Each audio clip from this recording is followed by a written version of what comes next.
పేరిట కూడి ఉన్న మీ అందరికీ నా హృదయపూర్వక వందనాలు. మీరు మా కొరకు చేస్తున్న ప్రార్థనలు పరిచయం బట్టి ప్రభువు స్తుతిస్తున్నాను. మరోసారి స్థలం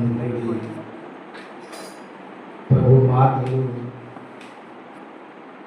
ధ్యానం చేయడానికి ఈ ప్రత్యేక దినంలో మీతో కలిసి ఉండడానికి ప్రభు అవకాశం ఇచ్చాడు.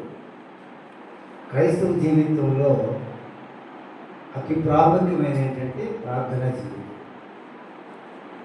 మనకు మాది ఎవరంటే యేసు ప్రభు వారు. కనుక ప్రార్థన చాలా విలువైంది. ఎంత విలువైందంటే భక్తులు వారి వారి ఆలోచన ప్రకారం చాలా విషయాలు చెప్పారు. ప్రార్థన ప్రాణవాయువు లాంటిది. చూడండి, 4 ఏళ్ల క్రితం కరోనా వచ్చినప్పుడు ప్రాణవాయువు దొరక్క ఆక్సిజన్ బాగా కరువైపోయి లక్షలాది మంది ప్రజలు చనిపోయారు.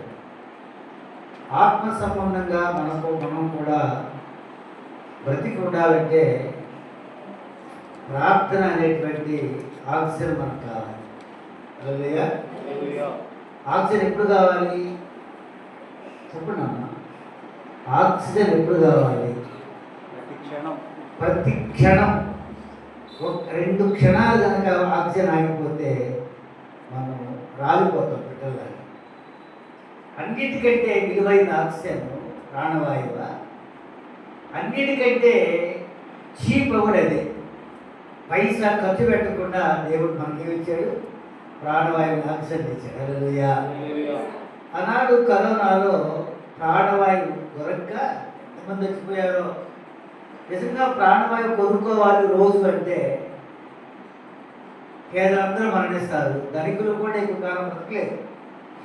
మనం కొనుక్కోకుండా ఎక్కడికి వెళ్ళినా, ఏ ఊరు వెళ్ళినా, ఏ దేశం వెళ్ళినా, ఎలాంటి వాహనాల్లో ప్రయాణం చేస్తూ ఉన్నా దేవుడు మనకి ప్రాణవాయువు ఉచితంగా ఇచ్చాడు. మీకు ఏమర్థమవుతుంది మాట చెప్తుంటే? మన పట్ల ఆయనకున్న ప్రేమ.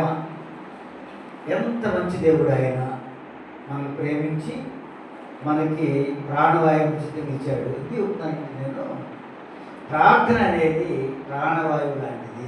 అర్థమవుతుందా? ఇప్పుడు చెప్పండి, మీరు ప్రార్థన లేకపోతే మీరే చెప్పాలి. ప్రార్థన లేకపోతే